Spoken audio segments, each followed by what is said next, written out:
quiero compartir con ustedes una palabra que tiene mucho que ver con lo que necesitamos nosotros hacer en el proceso en el que Dios nos lleva a aceptar ese proceso, permitir que ese proceso sea una realidad en nuestra vida, de tal manera que pueda medirse de manera práctica, visible, medible, lo que Dios hace de manera espiritual, de manera invisible, se pueda reflejar de manera visible en nuestros hechos, en nuestra vida, en nuestros actos, acciones, formas de vivir. Si nosotros, desde que inició el año, ¿verdad? Hablaron del propósito que Dios tiene para cada uno, el reino de Dios en nuestra vida financiera, el amor. Nos tocaron un tema, el primer tema del año fue el amor, que habló nuestro hermano Olmos, un excelente mensaje, que muy importante, un pilar en la vida de un ser humano. Todo eso dependerá mucho de que nosotros podamos completar el proceso que Dios ha reservado para cada uno de nosotros. Hay cosas que van a llevar un poquito más de tiempo que otras, pero sin duda el tiempo, si Dios nos da vida, va a pasar, tarde o temprano, y vamos a ver y recoger el fruto de eso que nosotros estamos viviendo. Bien, abra por favor su Biblia conmigo en Efesios capítulo 2. Efesios capítulo 2, verso 19. Y podemos verlo también en la pantalla. Si no trae su Biblia, ahí lo seguimos. Verso 19 al verso 21 de Efesios 2. Ok. Dice así, el apóstol Pablo: así que ya no sois extranjeros ni advenedizos, sino conciudadanos de los santos y miembros de la familia de Dios. ¿Por qué dijo el apóstol Pablo esto? Bueno, vamos a orar. ¿Qué le parece? En este punto vamos a orar. Querido Señor, te damos muchas gracias con todo nuestro corazón por la vida que tú nos has dado. Gracias por permitirnos venir a unirnos para adorarte, alabarte, darte gracias, escuchar tu palabra, mejorar nuestra vida, tener una experiencia contigo. Gracias por permitirnos inquirir en tu casa. Oramos por tu bendición para cada corazón, oramos por un espíritu de entendimiento, oramos para que nuestros ojos sean abiertos, nuestros oídos, nuestro corazón a tu palabra, a tu voluntad, y que tú nos ayudes en el nombre de Jesucristo. Amén. Bien, el apóstol Pablo le dice: así que ya no sois extranjeros, sino conciudadanos, no son advenedizos. ¿Por qué dice esto? Porque Efesios eran unos habitantes de la ciudad de Éfeso, y esa ciudad y toda esa población pertenecía a los griegos. Entonces los griegos no eran considerados una población hijos de Dios, ¿verdad? El pueblo de Dios, sino a través del evangelio es como las naciones se van añadiendo, las culturas se van añadiendo al pueblo cristiano. Por ejemplo, los griegos no eran cristianos, entonces a través de la evangelización se añaden a la vida cristiana.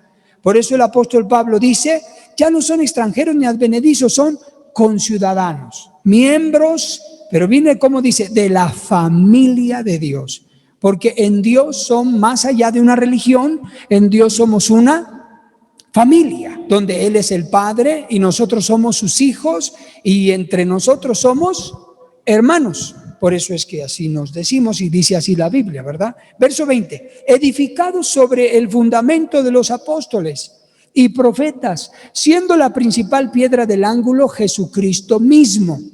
También le dice Pablo a los griegos: deben de edificar su fe, deben de edificar su conocimiento, ya no en tanta filosofía y sabiduría griega, porque la cultura griega era de las culturas en el mundo más sabias y más filosóficas, junto con la romana, ¿verdad? Entonces Pablo les dice: ya no, deben de edificar su fe y deben de fundamentarlo en los apóstoles, ya no en sus filósofos, ¿verdad? Los grandes filósofos de Grecia, incluso de Roma, sino en los apóstoles y en los profetas. Vea cómo el apóstol Pablo les dice a ellos: ahora para ustedes, los profetas judíos y los apóstoles judíos, profetas de la ley, apóstoles de Cristo, ley y profetas en uno solo, ahora será el conocimiento de ustedes, los griegos. ¿Cuánto más de nosotros, verdad? Ahora en nosotros los mexicanos.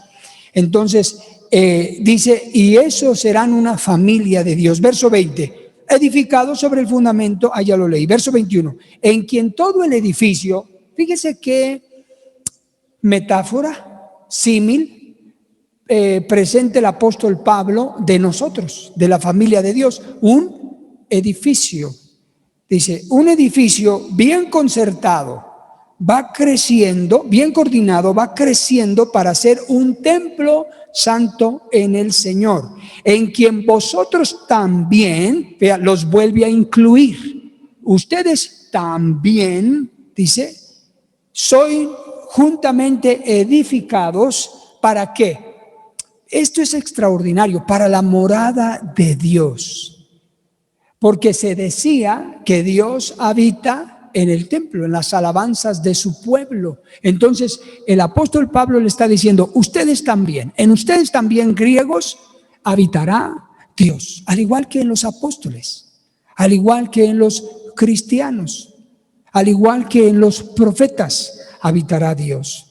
Ahora, imagínense qué bendición es saber que Dios es tan grande y tan soberano y tan supremo que al mismo tiempo su grandeza le permite descender a un nivel tan pequeño como un corazón.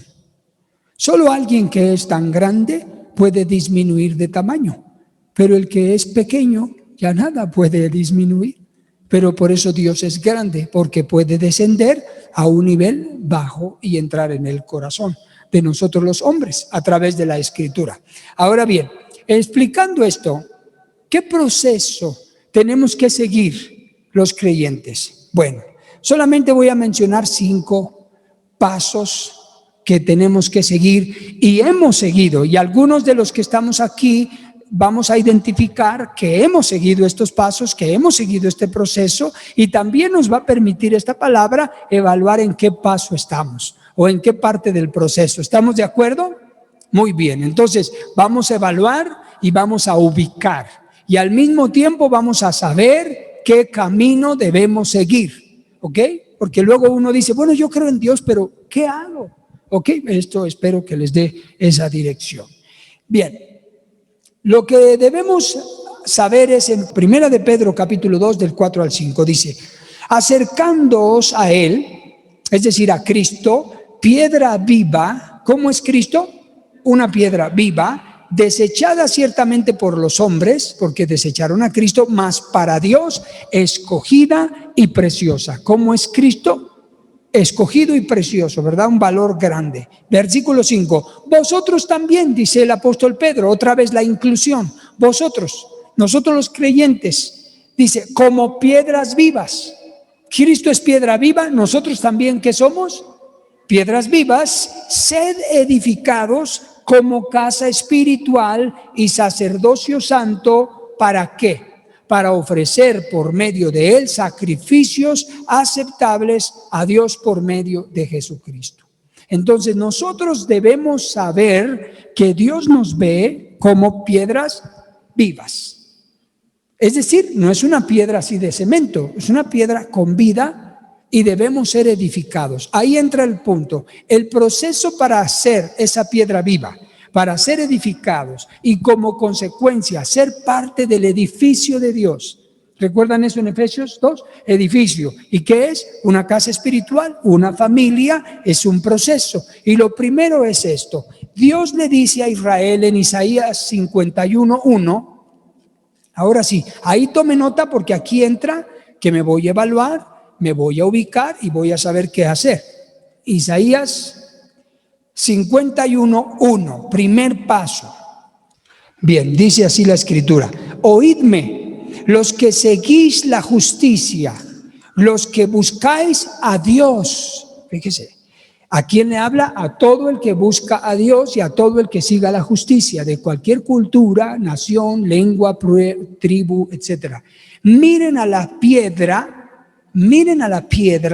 de donde fuisteis cortados, al hueco de la cantera de donde fuisteis arrancados. ¿Qué es lo que pasa primero? Para hacer una piedra viva y poder ser edificados, el primer paso, el primer proceso es que Dios nos va a arrancar de una cantera. Es decir, otra piedra, ¿verdad? Grande, mucho más grande. Somos arrancados. Nosotros, el Señor le dice a Israel, y también a través de Israel a nosotros, dice, vean de qué cantera los he arrancado, de dónde, en otras palabras, de dónde te saqué. Ve el hueco. Entonces uno tiene que voltear y mirar y ver de dónde venimos. Eso significa, en Apocalipsis 2, recuerdan, el versículo 5, solo lo voy a decir de memoria, Jesucristo le dice a la iglesia de Éfeso, acuérdate, ¿de dónde has caído? En mis manos. ¿De dónde veniste a mis manos? Nosotros no debemos olvidar. Yo recuerdo que hace años atrás, un familiar, un primo de mi esposa, hermano, y que pasa a ser mi primo, al principio de nuestros años, él en una reunión, sentado en un sillón, me volteó a ver y me dijo, yo sé cómo eras, primo. ¿Y de dónde saliste? Me decía con otras palabras. Me dice, ¿cómo le has hecho para no regresar? Y yo le dije esta respuesta. Mi corazón tiene memoria. Eso le dije. Y recuerda lo que Dios hizo en mi vida. Entonces nosotros tenemos que tener aquí memoria. Y no olvidar quiénes éramos y quién ahora somos en Cristo. De dónde venimos. Y cómo es que le debemos la vida, no solo por ser Dios, sino porque si no nos hubiera sacado de donde estábamos, yo en lo personal estoy 1000% seguro, yo hubiera muerto definitivamente, no tenía otra opción. Y por eso sé que por su gracia uno está vivo. Entonces uno debe mirar el hueco. ¿Qué representa la cantera en nuestra vida? La cantera representa o puede representar cada quien su cantera. ¿Estamos de acuerdo? Cada quien su cantera. Yo voy a mencionar varias y cada quien su cantera. Una vida de tradiciones y costumbres paganas, una vida de ocultismo, hechicería, una vida de paganismo, una vida de pecaminosidad extrema, una vida de ignorancia, de orgullo, una vida de pecado, etcétera. Cada quien sabe. Diría mi esposa, cada quien trae su historia. Entonces nosotros debemos mirar esa cantera. Salmo 40, verso 2 dice, me sacaste del lodo cenagoso, del pozo de la desesperación y pusiste mis pies sobre la roca. Otros pudiesen haber salido de una enfermedad, una cantera de enfermedad, o de una cantera de vida de maldición, o una cantera de alcoholismo, exacto, adicciones, etcétera. Una cantera.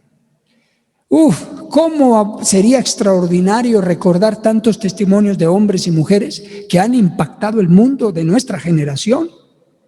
¿Y quiénes eran? ¿Quiénes eran esos hombres, esas mujeres? Entonces, y nosotros, ¿verdad? También tenemos nuestra historia. Entonces, lo primero es que debemos saber de dónde me está sacando el Señor. Ahora, lo segundo es que una vez que el Señor nos toma de esa cantera, Dios va a esa cantera y nos toma a nosotros, nos limpia. Porque ¿cómo venimos? ¿Cómo viene uno a Cristo? ¿Verdad? Venimos, pues, ¿cómo nos sacó? Muy mal,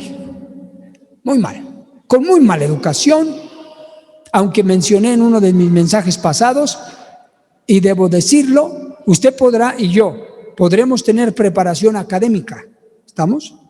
Pero no significa que usted y yo tengamos educación, eso es muy distinto.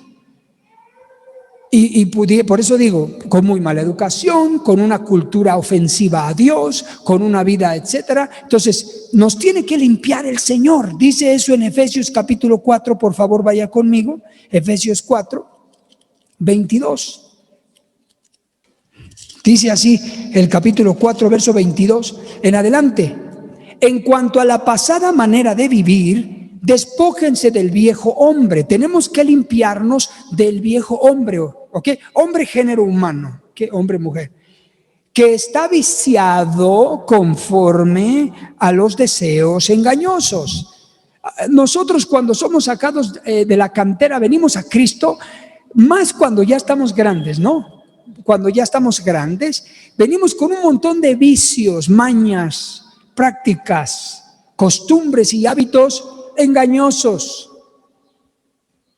Tenemos que limpiarnos, dice el apóstol Pablo, de esa pasada manera de vivir, de educarnos, de comportarnos, de pensar, de hablar. Y luego dice, verso 23, y renovaos en el espíritu de vuestra mente. Entonces tenemos que ser limpiados, porque eso es renovación, limpiados porque tenemos que quitar esos vicios de viejo hombre.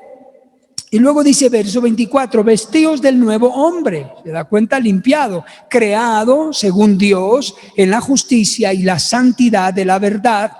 ¿Ok? Verso 28, vamos a saltarnos para avanzar. El que robaba, ¿qué dice aquí?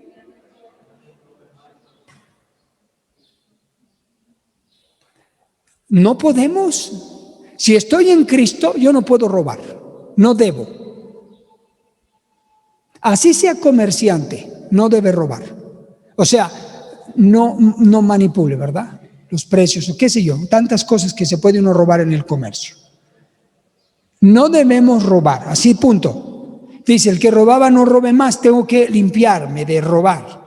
Tengo que limpiarme dice el verso 29, de toda palabra corrompida que salga de mi boca. A veces las groserías, ¿no? Las maledicencias, los albures, dobles sentidos. Tenemos que limpiar todo eso, quitarlo. No podemos estar hablando así, porque entonces no estoy limpiándome, no estoy en un proceso de limpieza, tengo que limpiarme. Dice, sino la palabra que sea buena para la necesaria edificación. Y luego verso 20, no entristezcan al Espíritu Santo, porque eso habla de la conducta. Verso 31, quítese de vosotros. Me tengo que limpiar también de toda amargura, de todo ira, gritería, maledicencia y toda malicia. Estos son conductas de mala educación. Mi papá era un hombre muy preparado, de verdad, no porque sea mi padre, pero era un hombre muy docto. Pero era un enojón tremendo. Nos daba miedo decirle algo. Tenía problemas con la ira. Todo mundo tenía conflictos con mi padre, en las empresas, en la familia nuclear y en los familiares. Era difícil el hombre. Así murió. Nunca pudo cambiar. Necesitamos limpiarnos de este problema de carácter, como dice aquí en una sola palabra, lo definiríamos así.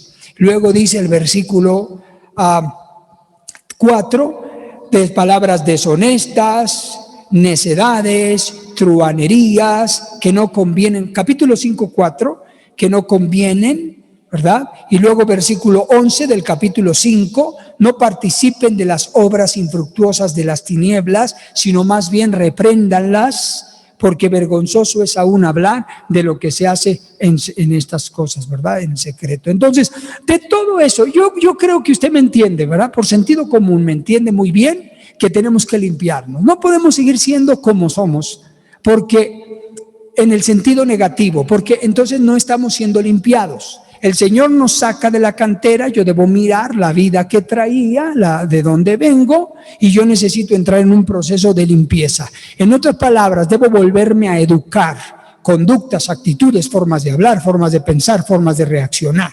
Tengo que educarme en Cristo, ser una nueva criatura. No debe gustarnos como somos, hermanos, porque hay a quien le encanta ser como es. Hasta presumen, ¿verdad? De que no, yo soy así. Y no me digas porque ya sabes, ¿verdad? O sea, hasta se sienten orgullosos de ser como son. Entonces, no debemos ser así.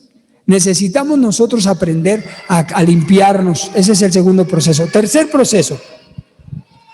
Una vez que somos en el limpiarnos, tenemos que ser formados. Diga conmigo esta palabra bien fuerte, que salga a través del cubrebocas. Exacto. Formados. Hebreos 12:5, ese capítulo es un capítulo extraordinario que el apóstol Pablo escribe para los judíos y toda la iglesia en Cristo, por supuesto. Dice Hebreos 5, este es un proceso de formación.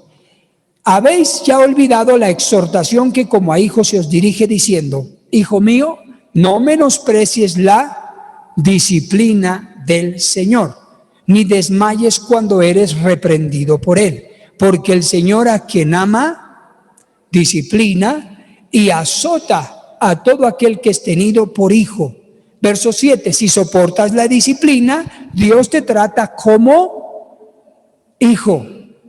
Dice, porque ¿qué hijo es aquel a quien el padre no disciplina? De otro modo dice aquí, seríais bastardos y no hijos. Una evidencia de que un padre ha acogido a un hijo o una hija como hijo es cuando no tiene temor de disciplinarlo y corregirlo, porque lo siente como hijo. Pero cuando un hombre y una mujer toman a un hijo como el hijo, ¿cómo se le dice? Adoptivo, ¿verdad? Adoptado, lo trata así como con respeto, ¿verdad? Como con, es que ¿por qué? Porque no eres mi hijo. Pero cuando el padre dice, no, tú eres mi hijo, y como a mi hijo te voy a corregir, disciplinar, enseñar, etcétera. Eso es cuando se da la verdadera naturaleza padre e hijo. Y Dios dice a nosotros, ¿recuerdan cómo empecé diciéndole qué le dijo Pablo a los griegos? Dios los toma a ustedes como su familia.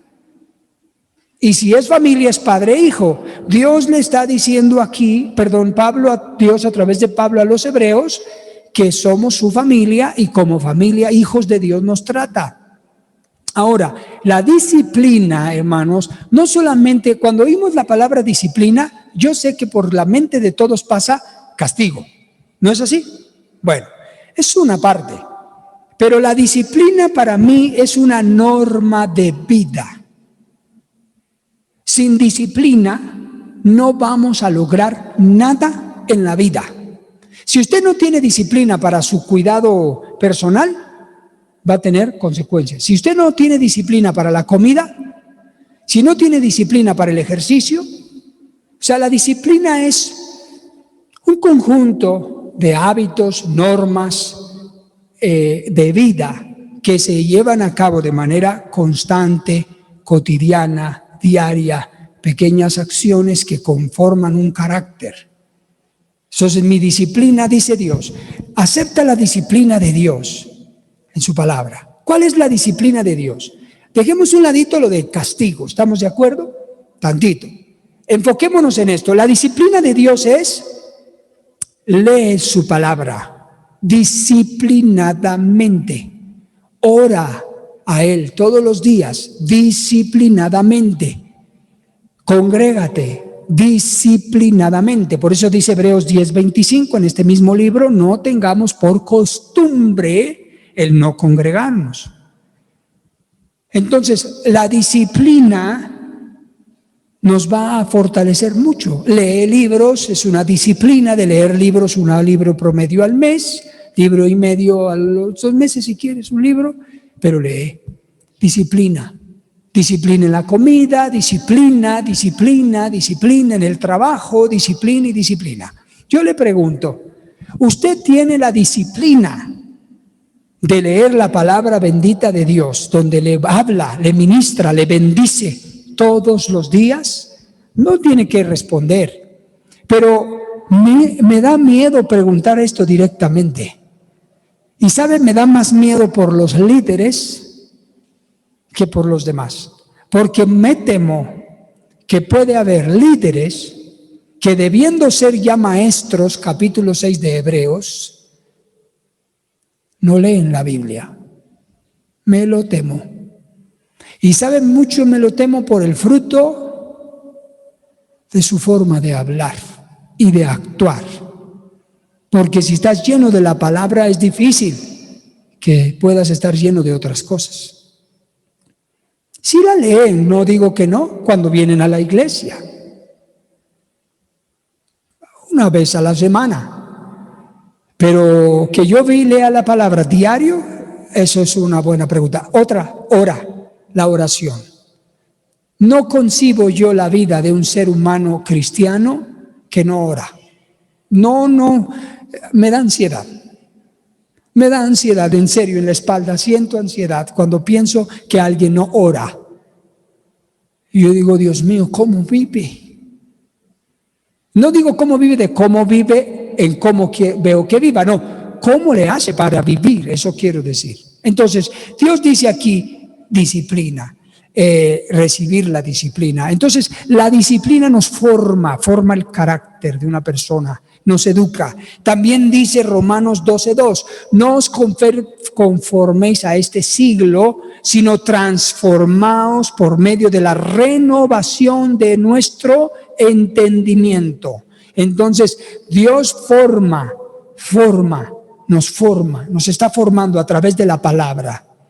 Y último versículo para este punto, Romanos 6:17. Me gustaría que leyéramos ese texto, es muy bonito. Romanos 6:17 dice así. Romanos 6:17.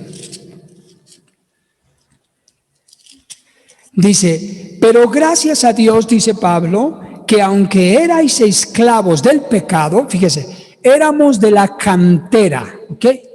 Gracias a Dios aunque eras esclavo del pecado, gracias a Dios que eras de la cantera del pecado, dice Pablo, habéis obedecido de corazón aquella forma de doctrina a la cual fuisteis entregados. Entonces aquí en este verso vemos ya estos tres procesos: la cantera, haber sido sacados porque obedecimos de corazón, salir de la cantera, y luego el tercero, formados, ¿qué dice aquí? De la doctrina. La doctrina es la palabra de Dios, la que nos forma. Por eso ahora estamos celebrando y clausurando a esta generación de estudiantes que han pasado un proceso promedio de 2 años estudiando la Biblia a través de muchos maestros expertos, bendecidos, maestros reconocidos en todo el mundo, que han enseñado doctrina bíblica a través del instituto en video que tenemos en esta iglesia. ¿Qué es lo que está haciendo esta doctrina? Formándoles conceptos correctos de Dios, de la fe, de lo que se hace, de lo que no se hace, de quién es Dios, qué se puede hacer, con qué contamos, para que haya dentro del corazón el Espíritu de Dios, el corazón de Dios, la palabra de Dios. Además que, por supuesto, cultura, ¿verdad?, cristiana, educación cristiana.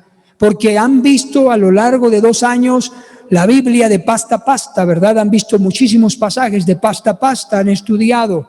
Ustedes tienen un tesoro, estudiantes, en carpetas, un tesoro para toda la vida, que ustedes pueden tomar de ahí y no tienen que venir con nosotros necesariamente para preguntarnos, tengo un familiar, ¿qué puedo enseñarle? Sí lo pueden hacer, no digo que no lo hagan, pero ni siquiera lo necesitan, porque agarran su manual del Instituto Bíblico y ahí habla, por ejemplo, de cómo activar la fe, de los fundamentos de la fe, de los primeros rudimentos, por ejemplo, del Espíritu Santo, de Cristo, de la salvación, del cielo, del infierno. ¿No es así? ¿Prueba de examen? ¿Les hago una prueba? Alabanza, adoración. ¿Te hago un examen, Apo? No, dice no. No, no es cierto, no. Está bien, no lo haría. Entonces, tienen ahí material para que ustedes tomando eso puedan de ahí tienen la doctrina que les permitirá enseñar a otras personas. Ahí tienen muchos textos bíblicos, ayudas de grupo, etcétera. ¿Ok? Muy bien. También debo decirles a todos que no solamente es el instituto bíblico, ese es un nivel de mayor compromiso, por supuesto, pero no es el único sistema de enseñanza de doctrina que tenemos en la iglesia. Les ofrecemos y les hemos ofrecido, por ejemplo, en la mesita de materiales que hay aquí atrás, a todos se les ha dado un evangelio de San Juan. Ese es un evangelio que usted puede leer completo y tiene 5 estudios bíblicos con 12 preguntas cada uno para estudiar todo el libro de San Juan. Sería hermoso, ¿no le parece que usted en su vida estudie por lo menos un libro así? Y luego hay otros materiales. También se les ofrecen clases en video que usted puede tomar para tener forma, que su fe tenga forma, que su vida cristiana tenga forma. Eso nos ayuda mucho. Estas reuniones contribuyen a dar forma también, las reuniones dominicales, las reuniones de oración, porque cada persona que participa da un pequeño estudio y todo eso va abonando a nuestra vida, forma, va uno creciendo, aprendiendo. Así que evalúese, pregúntese hasta aquí, ¿ya fui sacado de la cantera o todavía pertenezco? Bueno, sí, ya me sacaron. ¿Cómo está limpiado? Pues sí, me ha dado una buena limpiada el Señor, pero todavía me falta. Está bien, es un proceso. Tercero, estoy en proceso de formación cristiana, formación doctrinal, dice Pablo, formación espiritual. Le felicito. Y si algo está faltando, pues ya tiene ahorita la directriz para que diga, bueno, voy a empezar acá, voy a limpiarme más, voy a empezar a limpiar estas áreas de mi vida. Incluso incluya, por el atorón, su closet, su librero. Puede haber ahí mucha basura en el librero. Hay que limpiar, sacar, y quitar. Tanto libros de magia negra, brujería, hechicería, como erotismo, esoterismo. Va usted a saber lo que cada quien tenga. Películas piratas y tantas cosas, ¿verdad?, que puede haber ahí, hay que limpiar. Cuarto, penúltimo. Una vez que vamos en el proceso de ser formados, Dios nos coloca. Diga conmigo esta cuarta. Dios nos. Así es.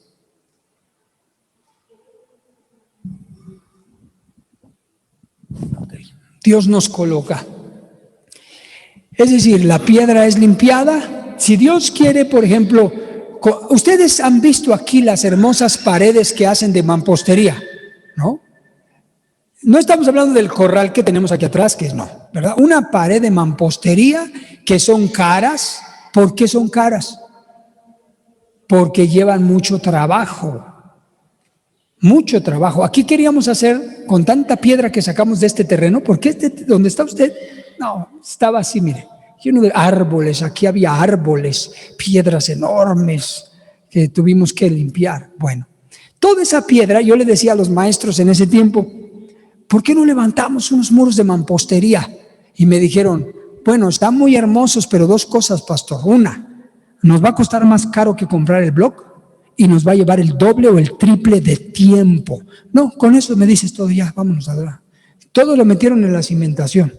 La cimentación de este edificio está calculada por un arquitecto para cargar un edificio. Aquí una losa, 5 columnas en medio, está calculado para traer una losa, 5 columnas y pisos arriba, con esa cimentación. Esa barda que tienen ahí por jardinera, cimientos, son así, son cimientos, pero lo hicimos jardinera. Volviendo, Si queremos ser parte de una hermosa barda, el edificio Efesios 2, tenemos que ser sacados de una cantera, luego limpiado, como viene una piedra limpiada, luego le da forma. ¿Para qué le da forma? Para que en el hueco que está en esta pared que se va a construir, quepa, quede, asiente. Si no entra así, entra así. Y si no, entonces, ¿qué hace si no entra? La agarra el albañil y le sigue dando forma. Regresa el proceso. Si se da cuenta, el proceso puede regresar. Y una vez que le da forma, la vuelve a limpiar por la rebaba que quedó y luego otra vez la trata de colocar. Ese es el cuarto. Tenemos que ser fijados y colocados. Hay 3 áreas en las que Dios quiere colocarnos, establecernos. Una es en nuestra vida cristiana. La primera, que estemos colocados, fijados en vida cristiana. Que yo tenga una vida cristiana colocada, firme. Segunda, en mi iglesia local, como esta, por ejemplo. Si usted es una piedra que pasa por esos procesos, las personas son fijadas en la iglesia local. Es decir, significa que comienzan a crecer en madurez y ven la iglesia como su casa, como su familia, como su iglesia. Se sienten, pertenecen y sienten que la iglesia les pertenece, es mi casa. Y cuando uno entra a ese nivel de colocarse en la iglesia local, uno ama la casa y se siente amado por la casa. Y es una familia. ¿No es así? Y no significa que estamos en la perfección. A ver, dígame, por ejemplo, Oli, ¿no has tenido pleitos con tus hijos y tus chamacos? Y por eso tus chamacos se acabó la familia. Es una familia. Nos enojamos, nos peleamos, discutimos. Ya me parezco a Juan Gabriel, ¿verdad? Me sonó la canción. Y nos reconciliamos. En una familia es así. Pero cuando no somos familia, nos ofendemos y nos vamos. ¿Por qué? Porque no me fui familia.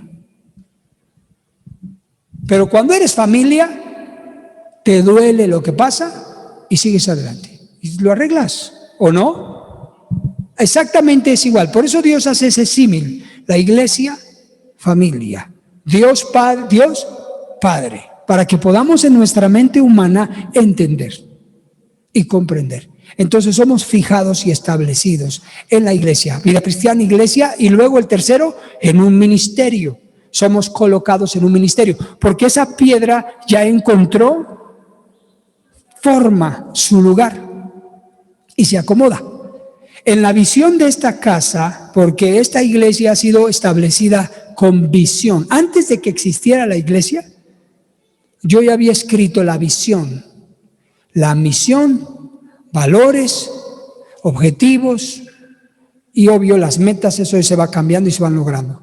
Siempre hemos caminado con una visión y parte de mi visión es que las personas que vienen a Cristo se coloquen, se fijen, se establezcan en su área donde ustedes funcionan con pasión, con capacidad, con habilidad. Yo respeto eso. De hecho, les digo en mis oraciones, últimamente ya no lo he hecho, pero mucho tiempo oré así. Señor, hice una lista en un papelito, por mucho tiempo, Señor, necesito que me des uno por profesión. Dentista, contador, abogado, ingeniero, arquitecto, maestro, albañil, plomero, uno por profesión. ¿Por qué? Porque para mí sigue siendo la visión que esos oficios y profesiones aquí en la casa funcionen dentro del cuerpo. ¿Qué hace un abogado aquí? ¿Qué hace un contador acá? ¿Qué hace un plomero? ¿Qué hace un albañil? ¿Qué hace un maestro? Etcétera. Imagínense la iglesia cómo funciona con esos oficios y esas profesiones. Cada quien en su función. cada quien en su función. Una de las metas que Angie tuvo cuando tomó el ministerio ya hace años atrás es formar un ministerio de maestros para los niños, todos pedagogos, ¿verdad, Angie? Todos. Era su comisión, su tarea, y se ha formado para que puedan funcionar en esa área. Y así cada persona en la función que Dios le ha delegado, y por supuesto con los dones más los dones que Dios nos ha dado a cada uno, y funcionar. Entonces somos colocados. Ok, entonces veamos el último, es Éxodo 23:20. Éxodo 23:20, para terminar esto y ya pasar a la conclusión. Éxodo 23:20. El Señor le dijo a Moisés para el pueblo de Israel: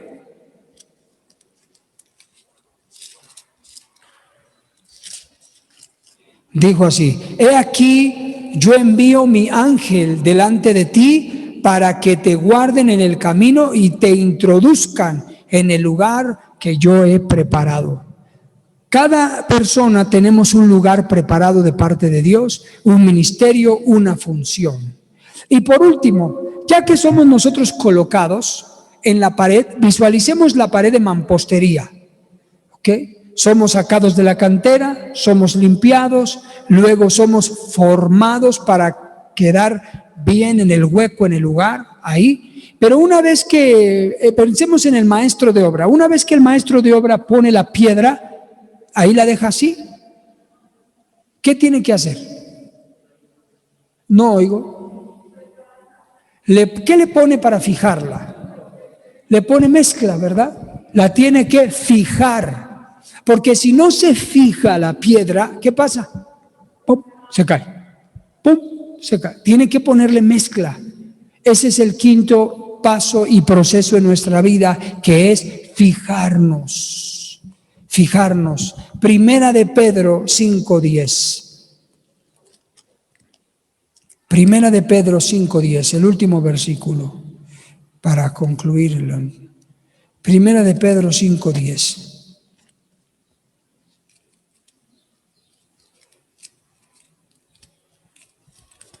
¿Ya lo tenemos? Ahí está. Dice así el apóstol Pedro: mas el Dios de toda gracia, note la palabra, que nos llamó, es decir, nos llamó de la cantera, nos tomó, a su gloria eterna en Jesucristo, después que hayáis padecido un poco de tiempo, Él mismo os perfeccione. ¿Qué es ese proceso de haber padecido un poco de tiempo? Pues es el proceso del cambio, hermanos. Es el proceso que nos lleva a cambiar.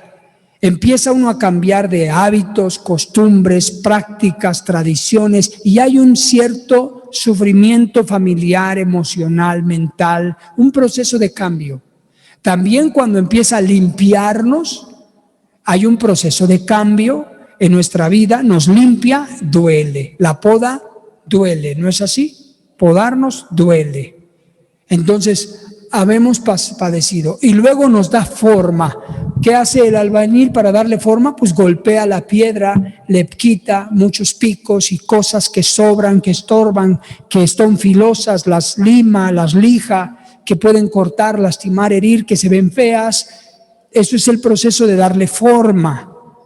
Todos estos tres primeros pasos es padecer un poco de tiempo, porque lleva tiempo, pero Dios mismo nos va a perfeccionar a través de su Espíritu en nosotros. Y luego, ¿qué dice? Afirme, fortalezca y establezca.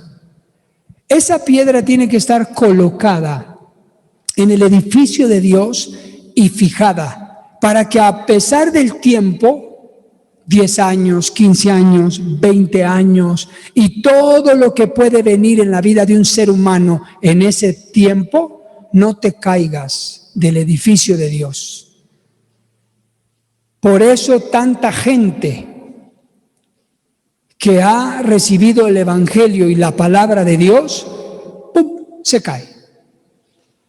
Porque no fue establecida, no se afirmó, no se estableció. y su vida cristiana pasó a la historia como algo del pasado. Cuando yo iba a la iglesia, cuando leía la palabra, cuando yo era cristiano. ¿Por qué? Porque no fue fijado. Y por eso Dios dice, habrá un proceso, pero Él mismo nos perfeccionará, nos afirmará y nos establecerá. Algo establecido es algo que no se puede mover. Está establecido. Establecido. Y es importante que cada uno de nosotros tengamos esto en el corazón presente.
Another reason to breathe this air, and now we